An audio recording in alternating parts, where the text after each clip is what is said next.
Hello everyone, welcome back to our channel and thank you friends अपने इतने सारे positive comments मेरे साथ शेयर करने के लिए और ये बताने के लिए कि आपको ये एफएफ पसंद आ रहा है।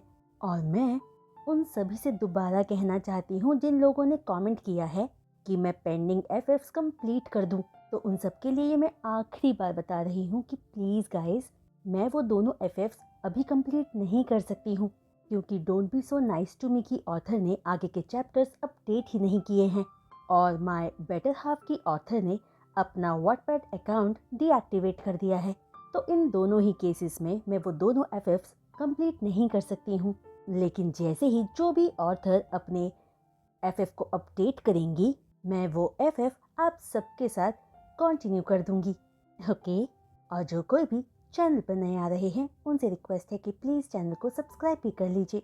तो अब चलिए आगे का वीडियो एक्सप्लेनेशन हम शुरू करते हैं।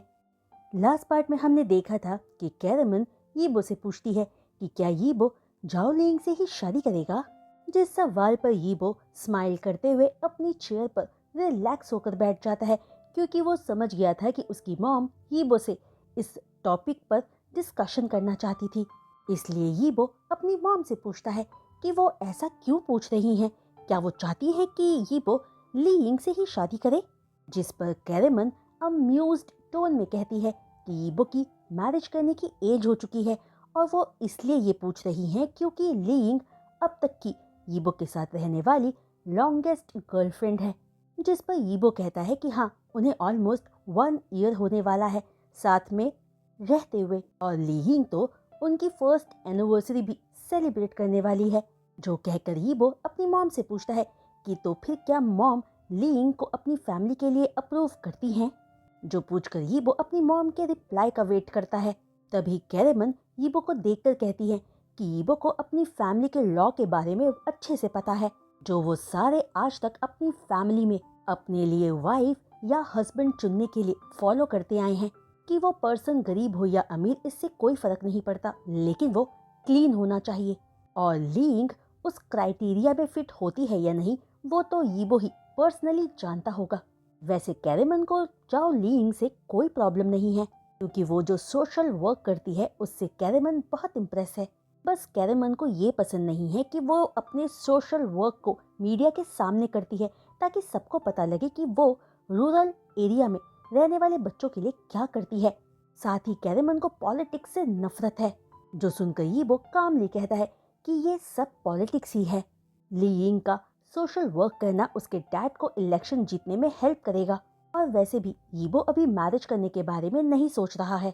यीबो तो अपनी लाइफ जैसा वो जी रहा है एंजॉय कर रहा है कि तभी टीवी पर झाओ लिंग की आवाज सबकी अटेंशन उसकी तरफ कर देती है, जहां वो बीजिंग के इंटरनेशनल एयरपोर्ट से अपनी न्यूज कवर कर रही थी और बता रही थी कि चाइनीज सुपर मॉडल शाओजा आज मॉर्निंग न्यूयॉर्क से बीजिंग आया है, जिसकी मदर यीजुआन कैंसर से फाइट करके कुछ दिनों पहले ही इस दुनिया से जा चुकी है। जो सुनते ही यीबो अपनी चेयर पर स्ट्रेट होकर बैठ जाता है और उसकी नजरें स्क्रीन पर फ्लैश हो रहे जान के फेस पर पड़ती है, जिसे सारी मीडिया पागलों की तरह वेलकम कर रही थी। जहां यीबो ने ये नोटिस ही नहीं किया था कि यीबो के इस स्मॉल मूवमेंट और एक्सप्रेशन चेंज को कैरेमन ने देख लिया था, जो अपने बेटे के ऐसे रिएक्शन से सरप्राइज्ड हो गई थी। तभी कैमरा जान के फेस पर फोकस होता है और वो दिखने में बहुत सिंपल दिख रहा था। कोई जान के लुक से कह ही नहीं सकता था कि वो एक सेलिब्रिटी है। वहीं कैमरा के फ्लैश से जो अनकंफर्टेबलनेस जान के फेस पर दिख रहे थे वो देखकर यीबो हैरान था क्योंकि जान तो कैमरास के बीच ही ज्यादातर रहता था। तभी ली यिंग की न्यूज रिपोर्टिंग से यीबो को पता चलता है कि जान अपनी मॉम को चाइना में बरी करने आया था।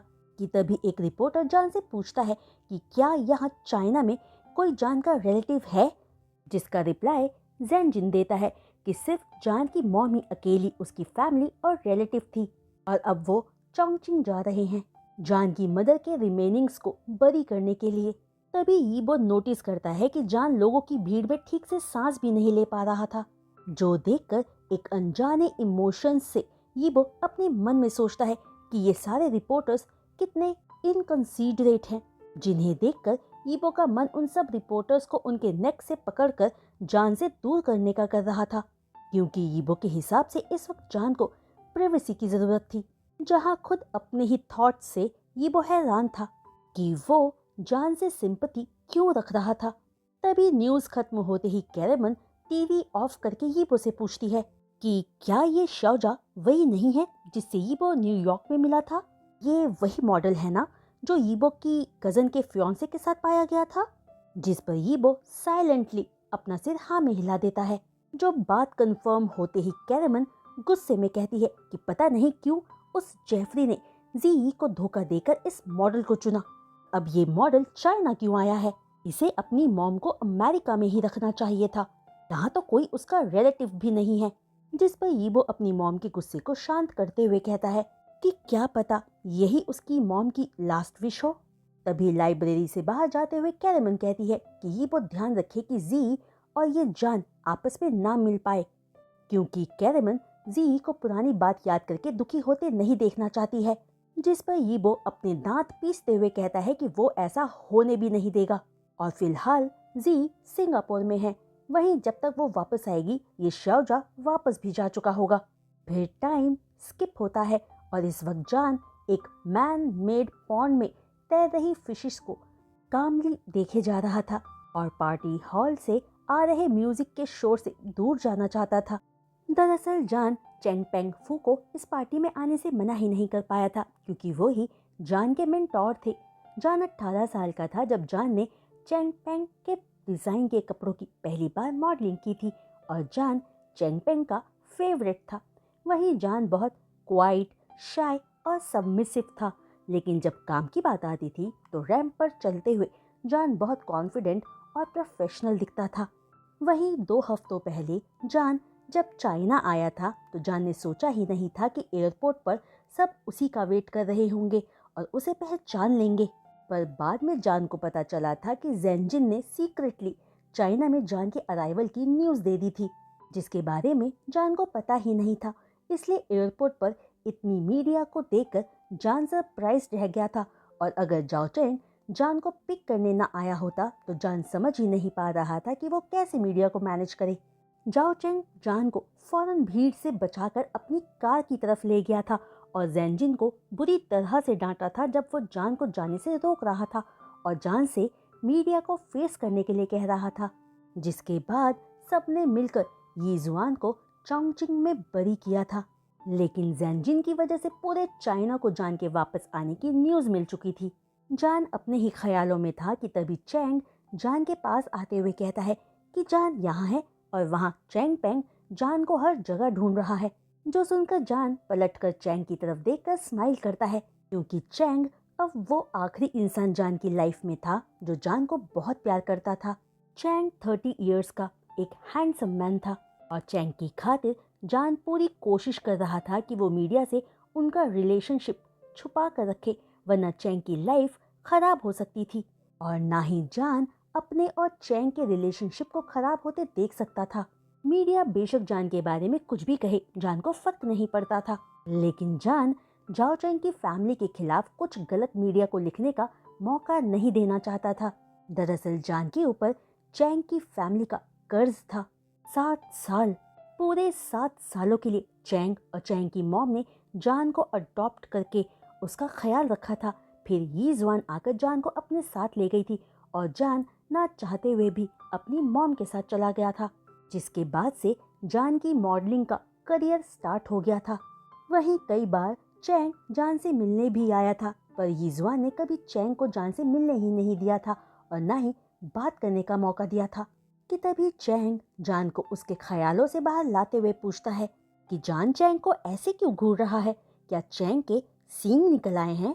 जो सुनते ही जान लविंगली चेंग को हग करके कहता है कि अगर ये चेंग पेंग की पार्टी नहीं होती तो यहाँ आने की बजाय जान चेंग के फार्म में आंट यिंगचुंग के साथ रहना पसंद करता। जिस बात को सुनकर चेंग स्माइल के साथ अपना हग टाइट करते हुए पूछता है कि क्या जान जानता भी है कि जब से मॉम ने जान को वापस पाया है वो कितनी खुश रहने लगी हैं। जो सुनकर जान स्माइल करता है और आंट यिंगचुंग के बारे में सोचता है। तभी जान से बातें करते हुए चैंग जान को बताता है कि उसे लगता है उसे शायद उसकी राइट पार्टनर मिल गई है, लेकिन वो बहुत रिच है, इसलिए चैंग उससे दूर रहने की कोशिश करता है। पर लगता है कि उनके बीच में एक स्ट्रॉन्ग बॉन्ड है, जो सुनकर जान कहता है कि चैंग भी पुअर नहीं है। फार्म के साथ साथ चैंग का अपना अंडरगारमेंट्स का बिजनेस भी है और कुछ वुमेन पैसे से ज्यादा प्यार को इम्पोर्टेंस देती है। जो बात सुनकर चैंग स्माइल करता है और जान से कहता है कि वो जान को उस लड़की से जरूर मिलवाएगा, जिस पर जान क्यूट स्माइल के साथ कहता है कि वो भी उस लकी गर्ल से मिलना चाहता है और उसका नाम। कि तभी जान की बात बीच में ही रुक जाती है जब वो अपने आंखों के कॉर्नर से किसी को उनसे थोड़ी दूर पर खड़ा देखता है और जान श्योर था कि वो आदमी जान की तरफ ही देख रहा था, जिसे देखते हुए जान अपनी आईज नैरो कर लेता है और वो आदमी जान को थोड़ा जाना पहचाना लगता है। वहीं उस आदमी की आंखों में नफरत जान साफ देख पा रहा था। तभी जान को स्टिफ देखकर चैंग पूछता है कि जान को क्या हुआ है, जिस पर जान उस आदमी की तरफ इशारा करते हुए पूछता है कि क्या चैंग उस आदमी को जानता है। लेकिन इससे पहले कि चैंग उस आदमी का फेस देख पाता, वो आदमी पलटकर पार्टी हॉल में एंटर कर गया था। तभी चैंग जान को देखकर कहता है कि सिवाय चैंग पेंग और जैनजिन के चैंग पार्टी में किसी और को नहीं जानता है। जो बात सुनकर जान स्माइल करता है और कहता है कि वो इस वक्त घर जाना चाहता है, पर पता है कि चैंग और जैनजिन दोनों ही पार्टी एंजॉय कर रहे हैं, इसलिए जान अभी घर वापस नहीं जा सकता है। जो कहकर जान चैंग का हाथ पकड़कर पार्टी में एंटर कर जाता है, जहां चैंग पेंग जान को स्टेट काउंसलर मिस्टर जाओ से मिलवाता है, जो जान को देखकर उसे ऊपर से नीचे तक चेकआउट करता है। भी चैंग पेंग और जाओ चैंग के वहां से जाते ही काउंसलर जाओ जान का हाथ पकड़कर दोबारा ग्रीट करते हुए अपनी तारीफ करने लगता है और कहता है कि वो जान का बहुत बड़ा फैन है, जिसकी बातें जान बोर होते हुए सुनता रहता है। फिर वो डर्टी ओल्ड मैन जान को अमेरिका में अपने विला, अपने बिजनेसेस और अपने पार्टी में अपनी पोजीशन के बारे में बताता है और कहता है कि वो जान से कभी पर्सनली मिलने आएगा। इस बात पर जान बेमन से स्माइल करता है कि तभी अचानक जान की स्माइल फ्रोज हो जाती है, जब अचानक काउंसलर जाओ जान को कमर से पकड़कर अपनी तरफ कर लेता है और जान की बैक पर अपना हाथ फेरने लगता है। जो देखकर जान का मन तो उस वक्त उस ओल्ड मैन के फेस को ब्रेक कर देने का कर रहा था, पर जान उस काउंसलर को एम्बैरेस नहीं करना चाहता था, इसलिए स्माइल करता रहता है और साथ ही पार्टी में चैंग को ढूंढने लगता है ताकि वो आकर जान को इस डर्टी ओल्ड मैन से बचा सके। कि तभी चैंग की तलाश में जान की आंखें एक दूसरे पेयर ऑफ आईज से मिल जाती है, जो बार सेक्शन में बैठा जान को ही घूर रहा था। और क्योंकि बार ज्यादा जान से दूर नहीं था, तो जान उन आंखों में क्लियरली अपने लिए डिस्गस्ट देख पा रहा था। कि तभी उस आदमी की आंखें जान की बॉडी पर ट्रैवल करते हुए काउंसलर जाओ के हाथों को देख रही थी, जिससे उन्होंने जान की कमर को पकड़ा हुआ था। तो देखकर उस आदमी के फेस पर स्मर्क आ जाती है और एक अननोन रीजन की वजह से जान का फेस एम्बैरेसमेंट से हॉट हो जाता है। साथ ही जान समझ नहीं पा रहा था कि वो आखिर उस आदमी के लुक से अफेक्टेड फील क्यों कर रहा था। वहीं जान को शक हो रहा था कि ये वही आदमी था जो बाहर जान को घूर रहा था। जो आदमी और कोई नहीं वोंग यीबो था, जिसकी फैमिली चाइना की रिचेस्ट फैमिलीज में से एक थी। और जितना जान को यीबो के बारे में पता था, वो जानता था कि वोंग यीबो इतना रिच था कि उसका अपना एक प्राइवेट आइलैंड था, जिसके बारे में मीडिया भी पता नहीं कर पाई थी कि वो चाइना के किस हिस्से में था। वहीं वोंग यीबो एक प्ले बॉय, जेट सेटर और फिल्दी रिचमैन था, और हाँ, नो डाउट हैंडसम भी था। कि तभी जान एक स्टनिंग ब्यूटीफुल वुमेन को यीबो के पास नोटिस करता है, जो यीबो से टची होकर स्माइल के साथ ड्रिंक करते हुए बातें कर रही थी। वहीं अपने स्कैंडल के बाद से जान आदमियों से एक डिस्टेंस मेंटेन करने लग गया था, पर जान खुद अपने आप को समझ नहीं पाता था। जब भी वो वोंग यीबो के बारे में कोई आर्टिकल पढ़ता था, जो पढ़ने में न जाने क्यों पर जान बहुत इंटरेस्ट फील करता था। तभी एक गहरी सांस छोड़कर जान अपना आई कांटेक्ट यीबो से हटाता है और काउंसलर जाओ की तरफ देखकर एक स्वीट स्माइल देता है और अचानक अपने अंदर एक रिबेलियस इमोशंस को फील करता है। जिन इमोशंस को फील करके जान सोचता है कि पता नहीं क्यों, पर वो यीबो की अक्यूजिंग आईज को जस्टिफिकेशंस देना चाहता था। लेकिन जान जस्टिफिकेशन क्यों दे? वो यीबो तो क्या, पूरी दुनिया जो चाहे वो जान के बारे में सोचे, जान को कोई फर्क नहीं पड़ता है। जो सोचकर जान काउंसलर जाओ को डांस करने के लिए इनवाइट करता है। जो सुनकर मिस्टर जाओ स्माइल के साथ जान से कहते हैं कि जान काउंसलर को हेनरी कहकर पुकार सकता है, जिस पर जान स्माइल करता है और हेनरी के साथ डांस करते हुए बीच बीच में यीबो को देखता रहता है। तभी हेनरी यीबो की तरफ देखकर स्माइल करता है तो उसके साथ खड़ी लेडी हेनरी को देखकर हैंड वेव करती है और यीबो नॉड करता है, जो देखकर जान पूछता है कि क्या हेनरी उस आदमी को जानता है। जिस सवाल पर हेनरी स्माइल के साथ कहता है कि वो वोंग यीबो है, उसकी बेटी का फियांसे, और जो यीबो के साथ है वो हेनरी की बेटी जाओ लीइंग है। तभी हंसते हुए हेनरी आगे कहता है कि उसने सुना कि उसकी बेटी ने जान का एक्सक्लूसिव इंटरव्यू लेने के लिए उसे कांटेक्ट किया था, पर जान ने मना कर दिया। जहां जान सिर्फ इतना सुन पाया था कि यीबो लीइंग का फियांसे है। जो बात सुनते ही जान को कुछ डिफरेंट फील होने लगा था और वो हेनरी की बाकी बात सुन ही नहीं पाया था। तभी अचानक जान को वहाँ क्राउड में सांस लेने में परेशानी होने लगी थी, इसलिए जान एक्सक्यूज कहकर वॉशरूम की तरफ जाने लगता है। और वॉशरूम की तरफ जाने से पहले जान एक आखिरी बार बार सेक्शन की तरफ देखता है, पर इस बार यीबो वहाँ नहीं था।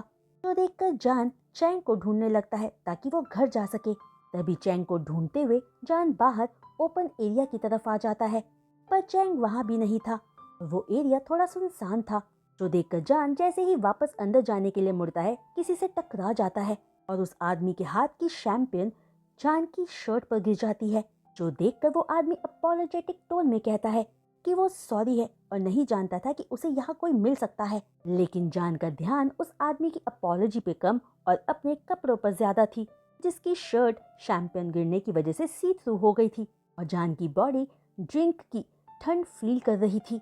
तभी जान को उस आदमी की गहरी सांसें सुनाई देती है, जिन सांसों को सुनकर जान श्योर था कि उसके सामने खड़ा आदमी उसकी पूरी बॉडी और चेस्ट को क्लियरली देख पा रहा था, जो जान के लिए बहुत एम्बैरेसिंग था। तभी एब्सेंट माइंडली जान अपने हाथों को अपने चेस्ट के अराउंड क्रॉस करके गुस्से में अपने सामने खड़े आदमी को देखता है, जो और कोई नहीं वोंग यीबो था, जिसकी ब्लू आईज से जान की डार्क ब्राउन आईज मिलते ही जान को 2 साल पहले का सीन याद आ जाता है, जब इन्हीं ब्लू आंखों में जान ने अपने लिए नफरत देखी थी, पर इस पल इन ब्लू आईज में जान को अपने लिए कोई नफरत नहीं दिख रही थी और वो दोनों ही एक दूसरे को बहुत देर तक एकटक देखते रहते हैं कि तभी अचानक कैमरा की फ्लैशेस उनके ऊपर आने लगती है और इससे पहले कि जान पलटकर रिपोर्टर्स की तरफ देखता, ये बहुत जल्दी से जान के शोल्डर्स को पकड़कर अपनी तरफ खींचकर अपने चेस्ट से जान को अटैच कर लेता है और अपनी हस्की वॉइस में कहता है कि जान प्रिटेंड करे कि वो यीबो को जानता है। लेकिन इससे पहले कि जान समझ पाता कि यीबो की बात का क्या मतलब है, यीबो झुककर जान के लिप्स को कैप्चर कर लेता है, जिस सडन एक्शन से जान स्टन्ड रह जाता है और घबरा कर यीबो को खुद से दूर ही नहीं कर पाता, क्योंकि जान हैरान होकर सोच रहा था कि यीबो उसे सच में किस कर रहा है। तभी एक लॉन्ग किस के बाद यीबो जान से अपना किस ब्रेक करके गहरी सांसें भरते हुए कहता है कि जान उन रिपोर्टर्स को यही सोचने दे कि यीबो जान के सारे लवर्स में से एक है। जो बात सुनकर जान हल्की आवाज में यीबो की बात को क्वेश्चनिंग टोन में रिपीट करता है, मेरे लवर्स में से एक? कि तभी यीबो आगे कहता है कि अगर यीबो ने जान को अभी जाने दिया तो सारे रिपोर्टर्स अपने कैमराज में जान की दिख रही बॉडी को कैप्चर कर लेंगे, जिसकी वजह से जान को एम्बैरेसमेंट फेस करना पड़ेगा। यीबो जानता है कि जान को एम्बैरेसमेंट झेलने और इस तरह मीडिया के सामने जाने की आदत है, लेकिन ये न्यूयॉर्क नहीं चाइना है। जो सारी बातें सुनकर जान की पूरी बॉडी गुस्से में कांपने लगी थी। ये सोचकर कि यीबो जान के बारे में इतना गलत सोचता है, फिर भी उसका फायदा उठाया। यीबो ने एक ही टाइम पर जान को किस भी किया और उसकी इंसल्ट भी, जो फील करके जान गुस्से में कहता है, मुझे छोड़ो। जो कहकर जान यीबो से खुद को छुड़ाने की कोशिश करता है, पर कर नहीं पाता और हेल्प के लिए जैसे ही साइड में चैंग को ढूंढने के लिए देखता है, यीबो दोबारा झुककर जान के नेक पर किस कर देता है, जिस पर जान फिर कुछ कहने के लिए अपना मुंह खोलता है, पर कह नहीं पाता क्योंकि यीबो दोबारा जान को किस कर लेता है। जिस किस को फील करके इस बार जान अपनी आईज क्लोज करके अपने मिक्स्ड इमोशंस को फील करने लगता है, क्योंकि लाइफ में पहली बार जान किसी के किस में खुद को मेल्ट होता फील कर रहा था। बेशक जान किसका रिस्पॉन्स नहीं कर रहा था, पर यीबो पूरी तरह से जान को टेस्ट किए जा रहा था और रिपोर्टर्स कैमरास फ्लैश किए जा रहे थे। वहीं थोड़ी देर बाद जान से किस ब्रेक करके यीबो कामली कहता है कि वो सब जा चुके हैं। जो सुनते ही जान फौरन पलट कर देखता है तो वहाँ सिर्फ यीबो और जान ही थे। तभी जान पलट कर यीबो को देखकर गुस्से में कहता है कि यीबो को ऐसा नहीं करना चाहिए था, क्योंकि जान को कोई फर्क नहीं पड़ता मीडिया उसके बारे में क्या लिखती है। जिस पर यीबो स्मर्क के साथ कहता है कि जान भूल रहा है शायद कि ये चाइना है, और यहाँ जान की न्यूड पिक्स रिलीज होते ही पूरा चाइना जान को एक प्रोस्टिट्यूट की तरह ट्रीट करने लगेगा। कोई जान के साथ डिसेंट नहीं रहेगा। जो बात सुनकर जान हैरान रह जाता है, क्योंकि वो जानता था कि उसकी बॉडी शर्ट गीली होने से सी थ्रू हो रही थी, पर ये यीबो तो उसे न्यूड ही कंसीडर कर रहा था। तभी जान की ब्यूटीफुल बॉडी को देखकर यीबो आके कहता है कि ये सब उसकी गलती थी, इसलिए यीबो ने जान को एम्बैरस होने से बचाया। यीबो ने माना कि जान डिसेंट नहीं है, पर ये बात चाइना के लोग नहीं जानते हैं। तो फ्रेंड्स, आज का ये वीडियो एक्सप्लेनेशन मैं यही कंप्लीट करती हूँ और आप सबसे रिक्वेस्ट करती हूँ कि प्लीज़ आप सब मेरी इस वीडियो एक्सप्लेनेशन को अगर पसंद कर पाए हो तो इस पर अपने लाइक्स ज़रूर दे दीजिएगा और अपने कमेंट्स मेरे साथ शेयर करना मत भूलिएगा। वही जो कोई भी इस चैनल पर नए आ रहे हैं और चैनल को सब्सक्राइब कर रहे हैं, उनसे रिक्वेस्ट है कि प्लीज़ चैनल को सब्सक्राइब करने के बाद बेल आइकन को हिट करना मत भूलिएगा। तो आज के लिए बस इतना ही। मैं जल्द लौटूंगी नेक्स्ट वीडियो एक्सप्लेनेशन के साथ। तब तक के लिए बाय।